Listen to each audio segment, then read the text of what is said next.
నమస్తే, నేను Roja. Welcome to special debate. ఓవైపు టెర్రరిజం, మరోవైపు మావోయిజం, ఇంకోవైపు వేర్పాటువాదం. పటిష్ట భారత్ కోసం కేంద్ర ప్రభుత్వం కృషి చేస్తోంది. జాతీయ అంతర్జాతీయ వేదికల్లో ఇండియా అగ్రగామిగా నిలుస్తోంది. అయితే ధైర్యంగా ఎదుర్కోలేక దొంగ దెబ్బ కొడుతున్నారు కొందరు దుర్మార్గులు. నిలబడి కలబడే సామర్థ్యం లేక అమాయకుల ప్రాణాలతో చెలగాటమాడుతున్నారు. కాశ్మీర్లోని పహల్గామ్ దుర్ఘటన అయినా, ఢిల్లీలోని ఎర్రకోట దుర్ఘటన అయినా యావత్ భారతాన్ని కలిచివేస్తోంది. దేశంలో మళ్లీ ఉగ్రభూతం బుసలు కొడుతోంది. అమాయకులపై మారణ హోమానికి తెగబడుతోంది. దీంతో ప్రశాంత భారతావనిలో నెత్తుటేర్లు పారుతున్నాయి. మోడీ నేతృత్వంలోని ఎన్డీఏ ప్రభుత్వం ఉగ్రవాదం అణిచివేతపై ఎలాంటి స్ట్రాటజీ అమలు చేయబోతోంది? టెర్రరిస్టులను ఎగదోస్తోన్న దాయాదికి ఎలాంటి కౌంటర్ ఇవ్వనుంది? భారత్ బచావోపై ఇవాల్టి స్పెషల్ డిబేట్.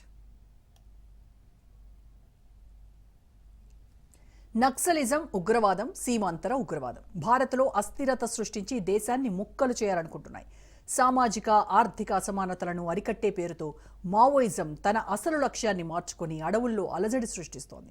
అదే బాటలో సీమాంతర ఉగ్రవాదం దేశ విభజనకు వ్యూహాలు రచిస్తోంది. పాకిస్తాన్ స్పాన్సర్డ్ కావచ్చు, చైనా స్పాన్సర్డ్ కావచ్చు, వినేందుకు ఆశ్చర్యంగా వినిపించిన అమెరికా స్పాన్సర్డ్ కూడా కావచ్చు. దేశాన్ని మత కోణంలో ముక్కలు చేసేందుకు దాడులకు ఉసిగొల్పుతోంది.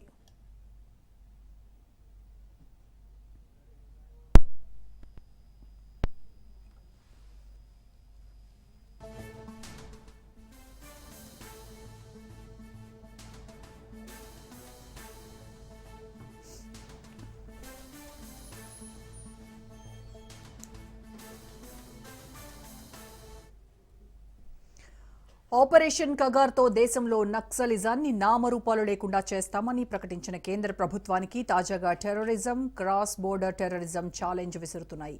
మోదీ ప్రభుత్వానికి ముందు దేశంలో బాంబు దాడులు సర్వసాధారణం అన్నట్టు ఉండేవి. అయితే దశాబ్ద కాలంగా ప్రశాంతంగా ఉన్న ఢిల్లీ ఒక్కసారిగా పేలుళ్లతో దద్దరిల్లింది. దేశ రాజధానిలో చిన్న మూలకు జరిగిన దాడిగా ఆ కార్ బ్లాస్ట్ను కొట్టిపారేసే అవకాశం ఏమాత్రం లేదు.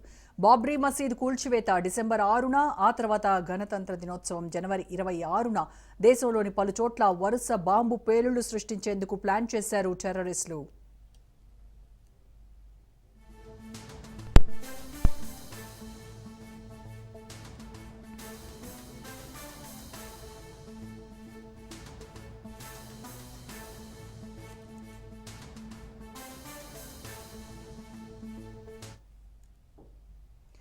డెబ్బై 75 సంవత్సరాల స్వతంత్ర భారతం అడ్డంకులను అధిగమించి ప్రపంచ ఆర్థిక శక్తిగా ఎదుగుతోంది. మూడవ ఆర్థిక శక్తిగా ఎదిగిన భారత్ తన 100 ఏళ్ల స్వతంత్ర చరిత్రలో ప్రపంచ నెంబర్ 1గా నిలిచేందుకు శ్రమిస్తోంది. ఆ దిశగా తన అడుగులు వేస్తోంది. దేశంలో బలమైన రాజకీయ శక్తిగా ప్రధానమంత్రి నరేంద్ర మోదీ ఎదిగారు. ప్రపంచ లీడర్గా భారత్ను, ప్రధాని మోదీని అగ్రదేశాలు చూస్తున్నాయి. మానవ వనరుల్లో, సహజ వనరుల్లో ప్రపంచంలో బలీయమైన శక్తిగా భారత్ ఎదుగుతోంది.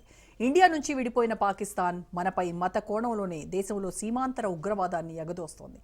ఆర్థిక శక్తిగా ఎదుగుతున్న నేటి తరుణంలో మనకు పాకిస్తాన్ ఒక్కటే శత్రువు కాదు. ఇప్పుడు ప్రపంచంలోని ఏ శక్తి అయినా మనల్ని దెబ్బ కొట్టేందుకు ఎటువైపు నుంచైనా నరుక్కుంటూ వస్తోంది.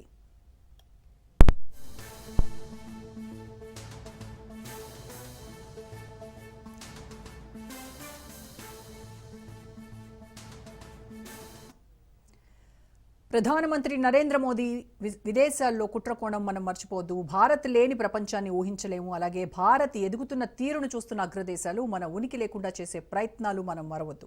చైనా మనతో ఇప్పుడు కలుసున్నట్టు కనిపిస్తున్నా నిన్న మొన్నటి వరకు ఆపరేషన్ సింధూర్లో పాకిస్తాన్ను ఎగదోసిన తీరు మనం మర్చిపోలేం.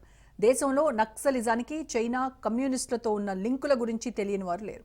భారత్ స్థిరంగా ఉండకుండా నిత్యం సంఘర్షణలు లేవనెత్తేలా మన పొరుగున ఉన్న పాకిస్తాన్, చైనా అనునిత్యం ప్రయత్నిస్తూనే ఉన్నాయి.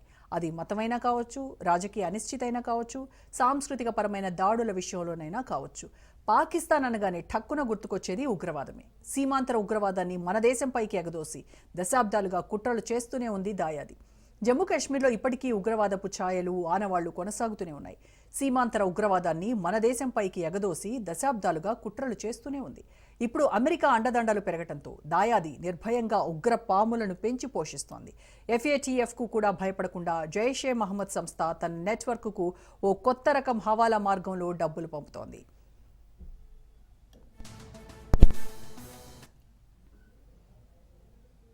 దీనికి సంబంధించి పూర్తి విశ్లేషణ అందించడానికి రాజకీయ సామాజిక విశ్లేషకులు సీనియర్ జర్నలిస్ట్ బండారు రామ్మోహన్ రావు గారు మనతో జాయిన్ అవుతున్నారు. నమస్కారం రామ్మోహన్ రావు గారు. రోజా గారు నమస్కారం. రామ్మోహన్ రావు గారు, దేశ రాజధానిలో రెడ్ ఫోర్ట్ అతి సమీపంలో గేట్ నెంబర్ 1 దగ్గర జరిగినటువంటి కార్ బాంబ్ బ్లాస్ట్ మొత్తం భారతదేశాన్ని ఉలిక్కిపడేలా చేసింది. భారతదేశ భద్రతను ప్రశ్నించేలాగా చేసింది. దీనిపైన చాలా అనుమానాలు, ఎన్నెన్నో ప్రశ్నలు లేవనెత్తుతున్నటువంటి ఒక చర్చనీయాంశంగా ఇది మారింది. అయితే ఇటు బీహార్ ఎన్నికల పోలింగ్కు కొన్ని గంటల ముందు మాత్రమే జరిగినటువంటి ఈ మొత్తం ఘటన పైన చాలా డౌట్స్ రైజ్ అవుతూ ఉన్నాయి. అంటే అసలు దీని వెనక పొలిటికల్ కుట్రలు ఏమైనా ఉన్నాయా, లేదా ఇది ఉగ్రవాద కుట్రలాగా చూడాలా, ఓవరాల్గా భద్రతా వైఫల్యం వల్ల ఇది సంభవించిందన్నట్టుగా చూడాలా, లేదంటే వీటన్నింటిని మించి ఇంకేమైనా కారణాలు ఉన్నాయా? లోతుగా పరిశీలిస్తే మీ విశ్లేషణ ఏంటి? రోజా గారు, మీకు రాజ్ న్యూస్ ప్రేక్షకులకు నమస్కారం. మీరన్న 3 కోణాలు కూడా నేను విశ్లేషించే ప్రయత్నం చేస్తాను నాకున్న పరిధిలో. ఎందుకంటే 3 కరెక్టే మీరు చెప్పినాయి. అట్లాగే ఒక మాట మాత్రం, వామపక్ష తీవ్రవాదానికి దీనికి పోలికే లేదండి. మతతత్వ తీవ్రవాదం పూర్తిగా పిచ్చివాడి చేతులు ఉన్నాయి. వామపక్ష తీవ్రవాదాన్ని కూడా నేను వ్యతిరేకిస్తా. కానీ వామపక్ష తీవ్రవాదంలో వర్గశత్రు నిర్మూలన ఉంటుంది. వర్గశత్రు నిర్మూలన తప్పు, కానీ వర్గశత్రులు అయితే ఉన్నారు కదా, వాళ్ళకు టార్గెటెడ్ పీపుల్ ఉన్నారు. అది పెట్టుబడిదారులు కావచ్చు, ఆర్థికంగా దోచుకునే వాళ్ళు కావచ్చు, అట్లా ఉంటది. ఒక్కోసారి అది కూడా మిస్ఫైర్ అయ్యి మీరు వామపక్ష తీవ్రవాదాన్ని దీని ఒకే గట్ల కట్టలేం. కానీ ఇన్ఫార్మర్ల పేర్ల మీద మన గిరిజనులు చంపడం, మా సామాన్య ప్రజలను చంపడం చేశారు వాళ్ళు. తప్పుగా తప్పులేదు. అంటే ఏ రకం చెప్పాలంటే వాళ్ళ వర్గశత్రు నిర్మూలనలో సామాన్యులు కూడా బలయ్యారు. తప్పే అది. కానీ సమస్య ఎక్కడ వస్తుందంటే, దాన్ని మతతత్వ తీవ్రవాదాన్ని ఒకే గట్ట కట్టలేము. చూసింది కదా మీరు, ఆపరేషన్ కగార్ ద్వారా ఏదో ఒక రకంగా చెప్పని ఇవాళ దేశవ్యాప్తంగా మావోయిస్ట్ తీవ్రవాదాన్ని కేవలం 26 జిల్లాలకు పరిమితం చేశారు. గతంలో 160-170 జిల్లాల్లో ఉన్న ఉగ్రవాదం ఒక రకంగా తిరుపతి టు పశుపతి అని వాళ్ళ కామెంట్ ఉండే, వాళ్ళ స్లోగన్ ఉండే. తిరుపతి నుంచి పశుపతి, నేపాల్ దాకా. కానీ వాళ్ళు రెడ్ కారిడార్ పోయింది కదా. దానికి కారణం ఏంటంటే ఆర్థిక సామాజిక పరిస్థితులు మారడం, కొంత మిడిల్ క్లాస్ పెరగడం, మధ్యతరగతి ఎబో మిడిల్ క్లాస్ పెరగడం, మిడిల్ క్లాస్ కూడా కొంచెం ఆర్థికంగా నిలదొక్కుకోవడం, దాంతో వాళ్ళ మద్దతు పోయింది. అంటే ఆర్థిక మూలాలను దెబ్బతీస్తే, ఆర్థికంగా ప్రజలు చైతన్యవంతులు అయితే, ఆర్థికంగా సంపన్నులు అయితే మన మద్దతు, మన మావోయిస్ట్ తీవ్రవాదం పోయింది కదా. పరిస్థితులు అక్కడ మారినాయి. కానీ ఇక్కడ మన మతతత్వ తీవ్రవాదానికి అది లేవు కదా. వాళ్ళు చూడండి, ఇవాళ ఉగ్రవాదానికి పాల్పడే వాళ్ళందరూ విద్యావంతులే కదా. ఎక్కడైనా వాళ్ళకు లోటు ఉందా? మీరు అన్నట్టు ఒకసారి బిల్ క్లింటన్ చాలా రోజుల కింద ఒక వ్యాసం రాశారు. ఏమనంటే, ఈ తీవ్రవాద దేశాలు, ముస్లిం తీవ్రవాద దేశాలు ఎందుకు పెరిగినాయి అంటే, ఆయన ఏమంటే ఆర్థిక సామాజిక రాజకీయ చైతన్యం లేకపోవడం, ముఖ్యంగా ఆర్థికంగా కునారెళ్ళిపోవడం, పేదరికం ఎక్కడ ఉంటో తీవ్రవాదం అక్కడ ఉంది అని ఒక మాట చెప్పింది. అది వామపక్ష తీవ్రవాదం కావచ్చు, మతతత్వ తీవ్రవాదం కావచ్చు.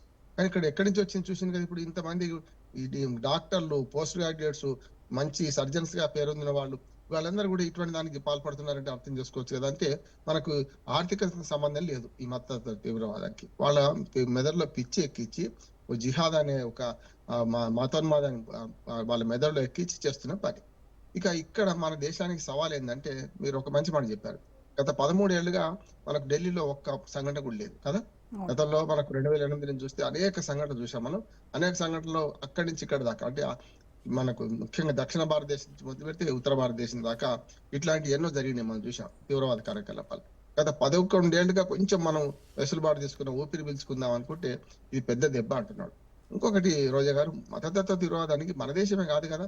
ఇప్పుడు మనకు ఢిల్లీ ఎర్రకోట పేలుళ్ల తర్వాత వెంటనే 24 గంటలు గడవకముందే పాకిస్తాన్ లో పేర్లు జరిగిందే చూసింది కదా. 14 మంది చనిపోయారు కదా. మతతత్వానికి ఆ మతమే లేదు, ఎవరినైనా చంపుతారు వాళ్ళు. తీవ్రవాదులు, మతతత్వ తీవ్రవాదులు, వాళ్ళకు మనుషులు ఏ మతమైనా చూడరు. ఒక్క పహల్గామ్ విషయంలో తేడా జరిగింది. అంటే అక్కడ కావాలని బొట్టున్న వాళ్ళను మతం హిందువులు అని అడిగి మరీ చంపారు. కానీ మిగతా చోట్ల అట్లా లేదు కదా. అంతేందుకు మన పహల్గామ్ దాడుల తర్వాత మనకు ముజఫరాబాద్ పక్కనే మన పూంచ్ గాని, బారాముల్లా సెక్టార్లో 16 మంది ముస్లింలను చంపేసింది కదా అప్పుడు పాకిస్తాన్ తీవ్రవాదులు. అంటే తీవ్రవాదానికి మతం, కులము ఏముండదు. కానీ ఒక మాట వస్తుంది ఏంటంటే, ఈ తీవ్రవాదులు అందరూ ముస్లింలు ఎందుకుంటున్నారు? ముస్లింలందరూ తీవ్రవాదులు కాదు. కానీ ఇప్పుడు మతతత్వ తీవ్రవాదులందరూ ముస్లింలు ఎందుకుంటున్నారు ప్రశ్న మనం వేసుకోవాల్సింది అంటున్నాను. అంటే సెక్యులర్ ముస్లింలు కానీ వీళ్ళందరూ కూడా ఎట్టి బస్సులు మళ్ళీ వెనకేసుకు రావద్దు. మంచిని మంచి, చెడ్డ అన్నాడు. వీళ్ళ మోడీ గారు ప్రధానమంత్రిగా ఉన్నారు కనుక ఏదైనా సరే మాట్లాడేస్తామని కూడా తప్పు అంటున్నాడు. అందుకని 13 ఏళ్ల తర్వాత జరిగిన సంఘటనలో భద్రతా లోపాలు వెతికితే తప్పు కదా. నేను మాట చెప్తానమ్మా, 100 సార్లు మనం ఎన్ని జాగ్రత్తలు తీసుకున్నా 99 సార్లు సక్సెస్ కావచ్చు మనం, భారత ప్రభుత్వం కానీ, మన సైనికులు కానీ, లేకపోతే పోలీసులు కానీ. ఒక్కసారి కొంచెం పడుతూ ఉంటే ఏమవుతుంది? పోయింది కదా, మొన్న జరిగింది అదే అంటున్నాను నేను. అవును. 99 సార్లు రక్షించబడ్డే చూడలే ఎవరు కూడా. నిన్నగాక మొన్న ఈ సంఘటన కన్నా ముందు ఉమ్, 6 ఆ తీవ్రవాదిని అరెస్ట్ చేశారు కదా, కుట్రకోణం బహిర్గతం చేశారు కదా, మరి దాన్ని అభినందించాలా లేదా? ఉమ్, అంటే మొత్తం 99 సార్లు రక్షించబడ్డ ఈ మన సైనిక శక్తిని కానీ లేకపోతే పోలీసులను కానీ అభినందించకుండా ఒక్కసారి జరిగితే ప్రభుత్వం మీద దుమ్మెత్తి పోసుడు, లేకపోతే పోలీసులు వైఫల్యం అనడం, నిఘా వైఫల్యం అనడం కరెక్ట్ కాదంటున్నాను. అవును. అందరు మానవ మాత్రులే. ఇంకోటి దొంగ దెబ్బ తీసేవాళ్ళు ఏమని చెప్పలేమ్మా. ఇప్పుడు మీతో మాట్లాడుతున్నాను, వెనక నుంచి ఎవరిని కొట్టి నేను ఏం చేస్తాను నేను? ఉమ్, అందుకనే వెనక దెబ్బ దొంగ దెబ్బని మనకు చేయలేము. ఇప్పుడు ఇంటి దొంగ ప్రాణహాని. కరెక్ట్. ఇంకొక మాట, ఇక్కడ ఉన్న వాళ్ళందరూ మన దాడులు జరిగిన అందరూ కూడా విదేశాల నుంచి ఎక్కడి నుంచో రాలే కదా, అవును. అందరు మన దేశస్తులే కదా. దొంగ దెబ్బే కదా ఇది. అంటే ఇంటి దొంగ ప్రాణహాని ఎందుకంటున్నానంటే చదువుకున్న డాక్టర్లు మన భారత ప్రభుత్వం మన అదే ప్రజల ఇక్కడ చాలా సొమ్ముతో అంటే డాక్టర్లు అర్థం కాని విషయం అదే సార్. ఇంత చదువుకున్నారు, ప్రజల ప్రాణాలు కాపాడాల్సినటువంటి డాక్టర్లు ఇవాళ ప్రాణాలు తీసేందుకు ఏమాత్రం వెనకాడినటువంటి స్టేజ్లో ఓవైపు చదువుకుంటున్నటువంటి మెడికోస్, వైద్య సేవలు అందిస్తున్నటువంటి డాక్టర్స్, వాళ్ళని నిజంగా నమ్మి ఇన్నాళ్ళు ఒక డాక్టర్ అంటే ఒక వైద్యో నారాయణ హరి అని కొలిచినటువంటి వాళ్ళు ఇవాళ కొన్ని వేల కేజీల పేలుడు పదార్థాలతో దొరికిపోయారు. దానికి దొరకకపోతే ఖచ్చితంగా అయోధ్య, వారణాసి ఇటువంటి మన ఆధ్యాత్మిక కేంద్రాలపైన కూడా వాళ్ళు కుట్ర పన్నినట్టుగా తెలుస్తుంది. అంటే ఇంకా ఎంతటి అనర్థం జరిగి ఉండేది. ఇంకో మాట కూడా చెప్తాను.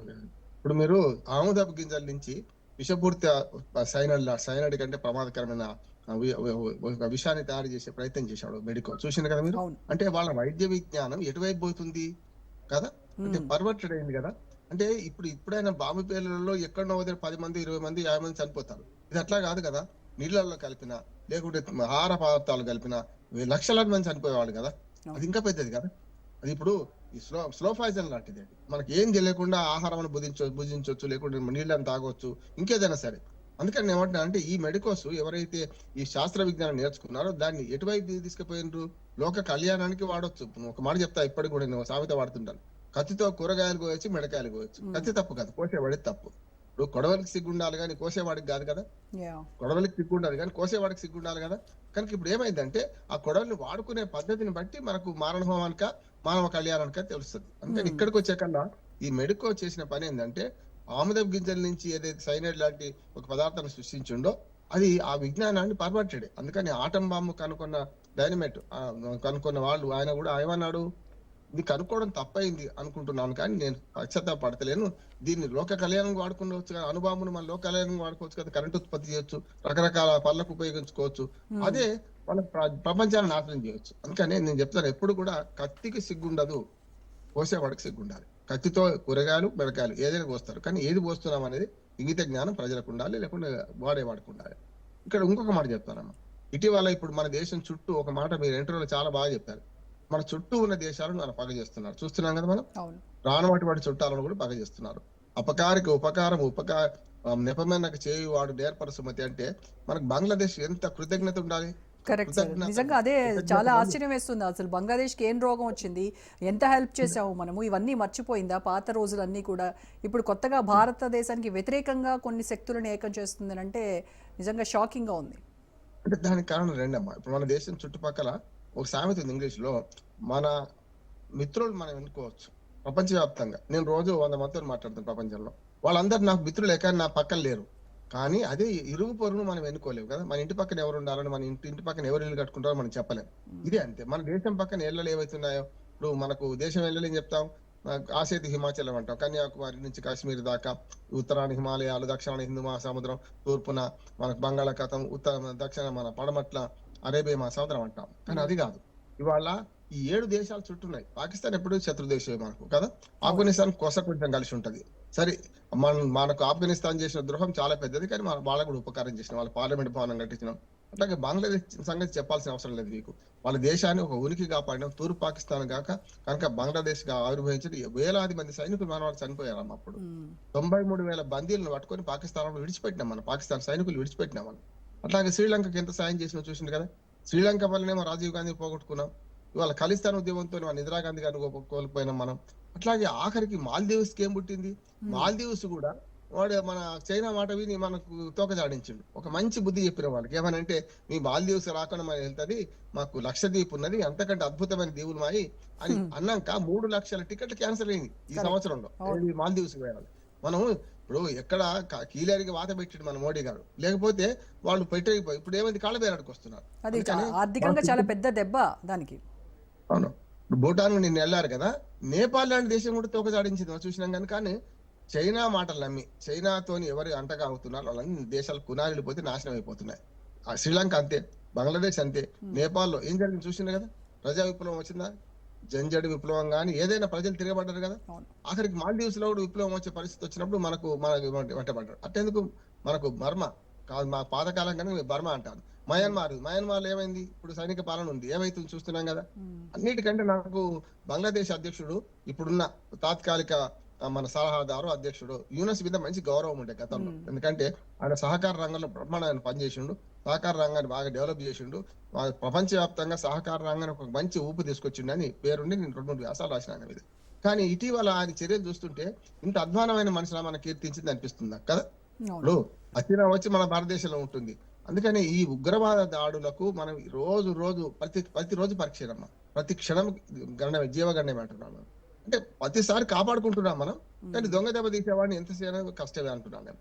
ఈ మొత్తం ఎపిసోడ్ చూస్తే ఒకటేమో చైనా తన పెట్టుబడులతో మన చుట్టుపక్కల దేశాలను మన పగ చేస్తున్నది. చూడండి మీరు, పోర్టులను కూడా స్వాధీనం చేసుకుంది. ఇప్పుడు బంగ్లాదేశ్ లో కానీ, లేకుంటే శ్రీలంకలో కానీ, ఆఖరి నేపాల్లో పెట్టుబడులు పెట్టి రోడ్ల డెవలప్మెంట్ మీద పెట్టి వాళ్ళందరినీ అప్పులు ఇచ్చి, అది ఎందుకంటే షావుకారులు ఉండేవాళ్ళు. షావుకారులు ఊళ్ళో అప్పు ఇస్తే వాళ్ళు చెప్పారంటే వింటారు పెట్టుబడిదారు. ఎప్పుడైనా షావుకారు అంటే ఒక కులాన్ని అనొద్దు మనం. కానీ అట్లానే అమెరికాను తమ సామ్రాజ్యం అవుతారు. అమెరికాను భూమిని కబలించుకునే ప్రయత్నం అమెరికా చేస్తుంది, చూస్తున్నాం కదా. పాకిస్తాన్ అడ్డాగా చేసుకొని ఇరాన్ మీద దాడి చేస్తుంది. పాకిస్తాన్ అడ్డాగా చేసుకొని మొన్నటిదాకా ఆఫ్ఘనిస్తాన్ లో రాజకీయం చేసింది. ఆఫ్ఘనిస్తాన్ 30 ఏళ్లకు మూతిపాళ్ళు ఊడగొట్టుకుని వెళ్ళిపోయింది. ఇప్పుడు నేనేమంటున్నానంటే ఈ ఉగ్రవాదానికి 3 కారణాలు. ఒకటి నెంబర్ 1 అంటే 2 మతతత్వ ఉగ్రవాదం చెప్తున్నాడు. తీవ్రవాద మనకు మావోయిస్టు ఉగ్రవాదానికి తేడాలు ఉన్నాయి, దాన్ని నేను అంగీకరించాను. కానీ కొంచెమైనా నైతికత ఉంటుంది. ఎట్లా పడితే అట్లా వీళ్ళలాగా చంపరు వాళ్ళు. కానీ మతతత్వ ఉగ్రవాదానికి ఒకటి ఏంటంటే విదేశీయుల మద్దతు వస్తుంది. మొన్నటిదాకా పాకిస్తాన్ మద్దతు తీసుకున్నారు కదా. పాకిస్తాన్ లో ఉన్న ఉగ్రవాద స్థావరాలన్నీ మనం ధ్వంసం చేస్తే ఇప్పుడు వాళ్ళు రూట్ మార్చారు, చూసారు కదా. మన కుట్రకోణంలో చూస్తే మనకు బయటపడుతున్నది ఏంటంటే టర్కీ కేంద్రంగా మనకు జైషే మహమ్మద్ పనిచేస్తుందట. ఇప్పుడు అక్కడ పాకిస్తాన్ చెల్లిపోయింది. అంటే టర్కీ ఎందుకు టర్కీ కేంద్రంగా పనిచేస్తుంది? నాటో కూటమిలో టర్కీ కూడా ఒక భాగం. మన ప్రపంచ రాజకీయాలు అర్థం చేసుకుంటే నాటో కూటమి దేశాల ఒప్పందం ఏంది, ఒక దేశం ఎవరైనా నాటో కూటమిలో ఉన్న దేశాలు ఎవరైనా దాడి చేస్తే మిగతా దేశాలు కూడా కలిసికట్ట ఎదుటి వారి మీద దాడి చేయాలి. విచిత్రం ఏంటంటే టర్కీ నాటో కూటమిలో ఉంది, మన భారత్ కూడా నాటో కూటమిలో ఉంది. అంటే మనం టర్కీ ఏమనుకుంటుంది, మనం దాడి చేయమని మీద అనుకుంటుంది. కానీ ఒకవేళ ఇటువంటి తీవ్రవాద స్థావరాలు ఇంకా కొనసాగిస్తే పాకిస్తాన్ కంటే ఎక్కువగా అది టర్కీ బలి కావాల్సి వస్తుంది కదా. మన దూరం దగ్గర లేదు కదా. మనం చూసాం బ్రహ్మోస్ శిబిరం ఉన్నది 2500 కిలోమీటర్ల దూరంలో కొట్టి రాగలుగుతాం కదా. అందుకనే మన సైనిక శక్తి పెరుగుతున్నది, మన ఆర్థిక శక్తి పెరుగుతున్నది. ఇవన్నీ ఎవరికి కంటగింపు మాని అంటే అమెరికాకు కంటగింపు మాని. అంటే శత్రువు మిత్రుడు అన్నట్టు మనకు చైనా శత్రువు. కనుక అమెరికా ఏం చేస్తుంది, చైనాని పక్కకు పెట్టి చైనా సుంకాలు పెంచకుండా కొంచెం తాత్సాల్యం వహిస్తూ మన దగ్గర మన సుంకాలు పెంచుతుంది, చూస్తున్నాం కదా. అందుకనే ఇటీవల అమెరికా అధ్యక్షుడికి ఈ మాటలో చిన్న మాట చెప్పి ముగిస్తాను. అమెరికా అధ్యక్షుడి జ్ఞానోదయం అయింది. మన దగ్గర నిపుణులు లేరు, సరుకు లేదు, మనం ఏం చేస్తాం, విదేశీయుల మీద ఆధారపడకుండా అని ఒక అంతర్జాతీయ సంస్థకు, ఒక వార్తా సంస్థకు ఇంటర్వ్యూ ఇచ్చాడు నిన్ననే అనుకుంటాను. ఇస్తే ఆ విలేకరు అడిగాడు, కాదు మన దగ్గర ఉన్నారు కదా అన్నాడు. లేదండి లేదు అని 2 సార్లు నొక్కి పక్కడించాడు. అంటే అమెరికా ఎంత అధ్వానంగా ఉంది, కొన్ని నైపుణ్యాలు వాళ్ళ దగ్గర లేవని అమెరికా అధ్యక్షుడు ఇప్పుడు అనుభవానికి వచ్చింది. మొత్తం వాళ్ళు కొన్ని ఉద్యోగాలు తీసేస్తే ఆ ఉద్యోగులతో కనీసం మనం ఏదైనా చిన్న క్షిపణి తయారు చేసే విజ్ఞానం ఉందా వీళ్ళకని వాళ్ళు ఆయన వాళ్ళ దేశస్తులనే ఆయన అవమానించుకున్నాడు. అందుకనే ఇప్పుడు మెల్లమెల్లగా అర్థమవుతుంది అమెరికా కూడా మన నైపుణ్యం లేకుండా ఎట్లా బతకవచ్చు, ఎట్లా బతకలేవు అనే సంగతి అనుభవానికి వస్తుంది. తీవ్రవాదానికి మాత్రం మనం ఎంత కష్టపడ్డామా. నేనేమంటున్నాను, 99 సార్లు రక్షించుకోవచ్చు, ఒక్కసారి దొంగ దెబ్బ తీస్తే ఏం చేయలేం, కష్టమే అంటున్నాను. అది కూడా ప్రతి రోజుకి కొత్త పుంతలు తొక్కుతూ ఉన్న దాన్ని అరికట్టడం అనేది నిజంగా తలకు మించిన భారంగానే ఉంది. ఓ పక్కేమో కేంద్రం ఆపరేషన్ కగార్ పేరుతో నక్సలిజాన్ని, తర్వాత మావోయిజాన్ని అంతమొందించాలి, మార్చి 2026 డెడ్ లైన్ పెట్టుకొని విపరీతంగా దానిపైన వర్క్ చేస్తూ ఉంటే, ఇటువైపు ఏమో వైట్ కాలర్ మాడ్యూల్స్, తర్వాత టెర్రరిజము, ఇవన్నీ కొత్త రూపం సంతరించుకుంటూ రోజుకి ఇంకొక కొత్త రూపంలో దాడులు జరుగుతూ ఉన్నాయి. అంటే 2 మావోయిస్టు ఉగ్రవాదానికి ఏమో ఈ సాంప్రదాయ రాజకీయ పక్షాలన్నీ కూడా, పెట్టుబడి వర్గాలన్నీ కూడా అటు దాన్ని వ్యతిరేకిస్తున్నాయి. ఎందుకంటే వాళ్ళ నష్టం కనుక.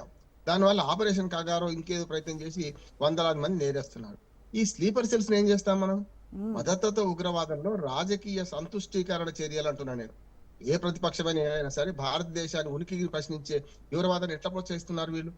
అంటే సంతుష్టికరణ రాజకీయాలు, ఓట్ల బ్యాంక్ రాజకీయాలు. దానివల్ల కొన్ని పార్టీలు ఏం చేస్తున్నాయంటే అటువంటి తీవ్రవాదాన్ని కూడా సమర్థిస్తూ వరంగా చెప్పాలని ఈ ప్రభుత్వం వైఫల్యం అని ఎండగట్టే ప్రయత్నం చేస్తున్నది. అట్లాంటి కాంగ్రెస్ పార్టీ రెండే జాతీయ పార్టీలు కదా దేశంలో ఇప్పటిదాకా అధికారంలో ఉన్నది. కాంగ్రెస్ పార్టీ అధికారంలో ఉన్నప్పుడు ఒక్క సంఘటన జరగలేదా? మరి బాంబే దాడి లేనిది, తాజ్ మహల్ మీద దాడి లేనిది, మొత్తం అంతా పార్లమెంట్ మీద దాడి లేనిది,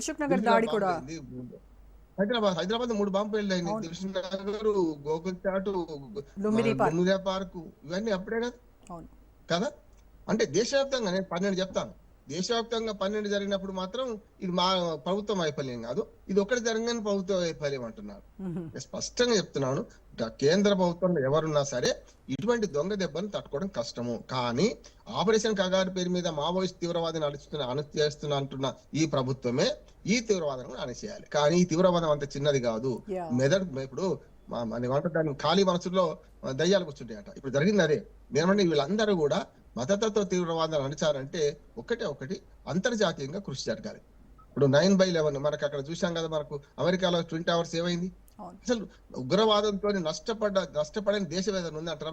ప్రపంచం ఏది లేదంటున్నాడు, ఇంక్లూడింగ్ పాకిస్తాన్ తో ఇట్ సెల్ఫ్. వాళ్ళు కూడా అంటే ఏమైతుంది, తాము దెబ్బతిన్నప్పుడేమో ఇప్పుడు ఇంకో దుర్మార్గం చేశారా? మన జ్ఞాపకం వచ్చింది ఇప్పుడే మనకు.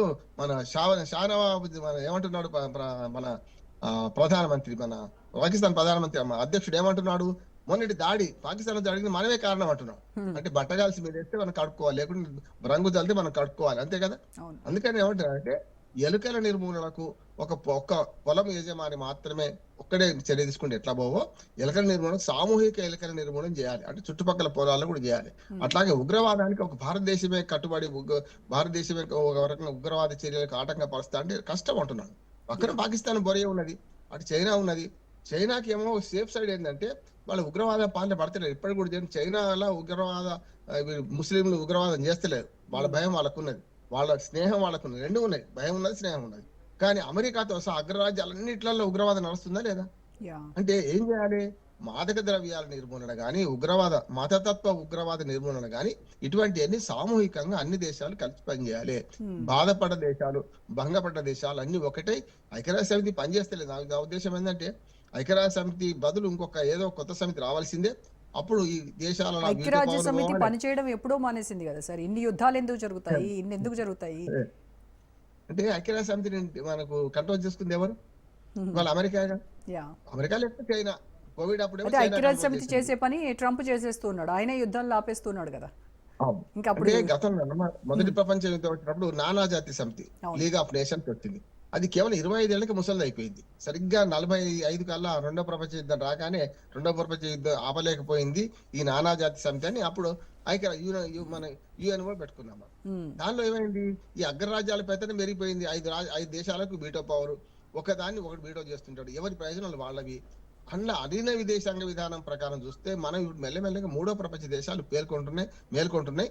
ఇందులో ఇప్పుడు నానా జాతి సమితి లాగా ఎవరికి వాళ్ళు ఒక సమితి పెట్టుకుంది. ఇప్పుడు భిన్న ధృవాలు ఉన్నాయి. ఉదాహరణకు మనకు G7 ఉన్న దేశాలు, G20 ఉన్నది, బ్రిక్స్ దేశాలు మనం పెట్టుకున్నాం కదా. అట్లానే మనకు సార్క్ దేశాల సమావేశాలు జరిగినాయి, సార్క్ దేశాలు ఉన్నాయి. ఇట్లా వేరువేరుగా ఎవరికి వాళ్ళు విడిపోయి చేస్తున్నారు. ఇప్పుడు కొత్తగా నేనేమంటున్నా అంటే ఆనాడు 25 ఏళ్లకే నానాజాతి సమితి మన వృద్ధురాలైపోయింది. కానీ ఇప్పుడు 80 ఏళ్ల ఐక్యరాజ్య సమితిని రద్దు చేయాలి.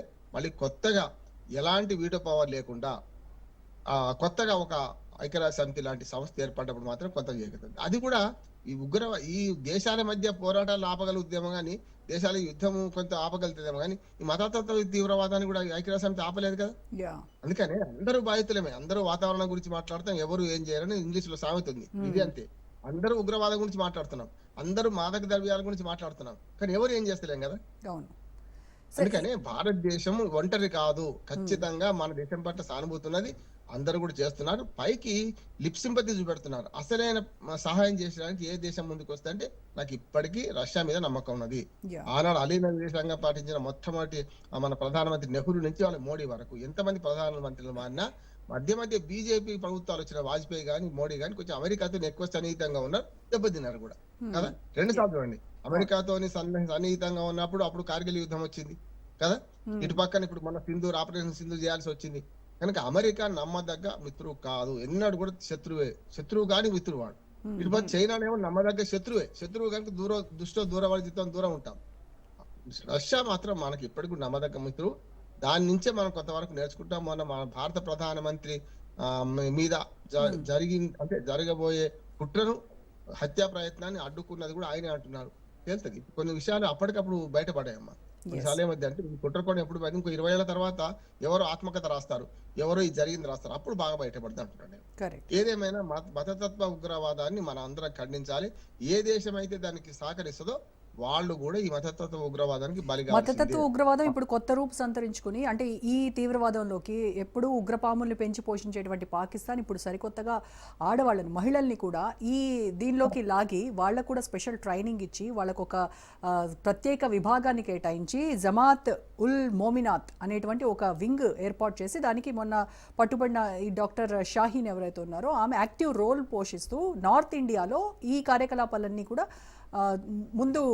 ముందుకు తీసుకెళ్ళడానికి ఈవిడ వెనకుండి పాత్ర పోషిస్తూ ఉందంట. అంటే ఆడవాళ్ళని కూడా తీవ్రవాదంలోకి లాగుతోంది పాకిస్తాన్. ఖచ్చితంగా మదరసాల పేరు మీదనేమో పిల్లలకు విషం పోస్తున్నారు. ఈ మాట అంటున్నాను. మదరసాలు నడిపే వాళ్ళు నాకు మిత్రుడు ఉన్నారు. నాకు అన్వర్ ఖాన్ అని ఒక మంచి మిత్రుడు. మద్రాసులో మంచి విషయాలు చెప్తాను సార్ అని చెప్తున్నాడు, కానీ చెడ్డ విషయాలు కూడా చెప్తుంది కదని నవ్వు ఊరుకున్నాడు. అందుకని నేను ఏమంటున్నానంటే ఇవాళ మదరసాల నుంచి జిహాద్ అనే పేరు మీద పిల్లలకు విషం పోస్తుంటే పిల్లలు తయారవుతారు. ఇంకోటి అనుమానితుల జాబితాలో జనరల్ గా మగవాళ్ళని చూడగానే అంతెందుకు ఎయిర్పోర్ట్ లో వాటిల్లో గడ్డము మీసాలు పెంచి ముస్లింలకు కొంచెం అనుమానిస్తుంది. తప్పే, ఎందుకంటే వాళ్ళు తప్పు కాదు, ముస్లింలందరూ తీవ్రవాదులు కాదు కదా. కానీ సమస్య ఏంటంటే మగవాళ్ళని ఎక్కువ అనుమానిస్తున్నారని ఇప్పుడు మీరు అన్న షాహీన్ లాంటిది జేఎంయు అంతే కదా, జేయుఎం దాని నుంచి ప్రోత్సహించి ఆమె ముందుకు తీసుకొచ్చి ఆమె కూడా చదువుకున్నామని, ఆవిడ డాక్టర్ అల్ఫలా యూనివర్సిటీలో జాబ్ చేస్తోంది, ఫ్యాకల్టీ పనిచేస్తున్నారు. మీరందరూ కొందరు అయితే అంటే శస్త్రచికిత్స ఎట్లా చేయాలని చేసి చూపిస్తారు, చెప్తారు కూడా. అటువంటి వాళ్ళు సమాజానికి శస్త్రచికిత్స చేయాల్సిన డాక్టర్లు వాళ్ళు సమాజానికి చిన్నాభిన్నం చేస్తుంటే ఏమనాలి. మన చాలా బాధ అనిపిస్తుంది అన్న, కాళ్ళు చేతులు విరిగి పడి ఎక్కడెక్కడో చెల్లా చెదిరిన మానవ దేహాలు చూస్తుంటే వాళ్ళు ఏం పాపం చేసిందని వాళ్ళని చచ్చిపోవాలి అట్లా కదా. వాళ్ళందరూ నిజంగా వాళ్ళ పని మీద వాళ్ళు పోతున్నారు, ఏ పాపం చేసిందని చచ్చిపోవాలి. ఎన్ని కుటుంబాలు అనాథలైపోతున్నాయి ఇవాళ చూస్తున్నాం కదా. మనకు గతంలో అయితే మనకు బాగా దగ్గర అనుభవం లుంబిని పార్క్ కేసులో. మేము లుంబిని పార్క్ లో ఆ రోజు మేము దీపాలు వెలిగించి మన చాలా ఛానళ్ళు చాలా మనకు అవేర్నెస్ ప్రోగ్రామ్ పెట్టేది. వాళ్ళందరూ ఏడుస్తూ చెప్తుంటే బంధువులు కోల్పోయిన వాళ్ళు, అట్లాగే గోకుల్ చాట్ వాళ్ళు కానీ లుంబిని పార్క్ లో మేము దీపాలు అవి పెడదాం అప్పుడు ఆ మధ్యన. అందుకని ఏమంటున్నాను, ఇవన్నీ చూస్తే మనకు అర్థమవుతుంది ఏంటంటే తీవ్రవాదాలకు కరుణ కటాక్షం ఏమి మానవత్వం లేదు. మానవత్వం లేని వాడికి ఏం చేస్తాం, మానవత్వం లేని వాడిని కర్కశంగా ఖచ్చితంగా సంపాదిస్తుంది. అటువంటి వాడిని దానికి తగిన శిక్ష విధించే ప్రయత్నంలో భాగంగానే మనకు భారత ప్రభుత్వం పనిచేస్తున్నది. నిన్ననే మన మోడీ గారు భూటాన్ నుంచి రాగానే మనకు లోక్ నాయక్ జయప్రకాష్ నారాయణ హాస్పిటల్లో వాళ్ళందరినీ పలకరించి చూసిండు. ఇవాళ ప్రభుత్వం తన పని తాను చేసుకుపోతున్నాం. ఉగ్రవాద మీద చర్య ఏం తీసుకుంటున్నాం అనేది కాంగ్రెస్ పార్టీకో ఇంకో పార్టీకో చెప్పి చేయదు కదా. ప్రభుత్వాన్ని దగ్గర స్పీకర్సీ ఉంటది. అంతేందుకు ఆపరేషన్ సింధూర్ 2 మొదలు పెట్టే ముందు మొత్తం అఖిలపక్షంతో కూర్చున్నారు మన రాజ్నాథ్ సింగ్ వాళ్ళందరూ కూడా. ఆడ జరుగుతుంది, వీళ్ళకి ఏం చెప్పలే, మేము మా పని చేసుకుంటూ పోతున్నాం క్లియర్ గా చెప్పేసి ఆడ జరిగింది చూసిండు కదా. అంటే ఒక్కోసారి యుద్ధతంత్రం ఎట్లా ఉంటది అంటే ప్రతిపక్షాలకే కాదు, ప్రధానమంత్రికి రాష్ట్రపతికి 2-3 తప్ప ఎవరిని తెలవకుండా కూడా నడుస్తుంది అంటున్నారు. అట్లా ఉండాలి అనేది. కానీ ఏదేమైనా సరే మతతత్వ ఉగ్రవాదాన్ని ప్రోత్సహించిన వాళ్ళు దానికే బలవుతారు. పాములు పట్టేవాడు పాములు కరిసే చచ్చిపోతాడు. విద్రోహాలను ప్రోత్సహిస్తే ఇందిరాగాంధీ వాళ్ళతో చంపబడ్డది. సత్యం. కనుక ఉగ్రవాదాన్ని ప్రోత్సహించేవాడు ఆ ఉగ్రవాదానికి బలిగా ఈ విషయాన్ని అమెరికా తెలుసుకోవాల్సిన అవసరం ఉంది. Thank you so much Rammohan Rao garu. Right, ఇది వాళ్ళ special debate. Stay tune to Raj.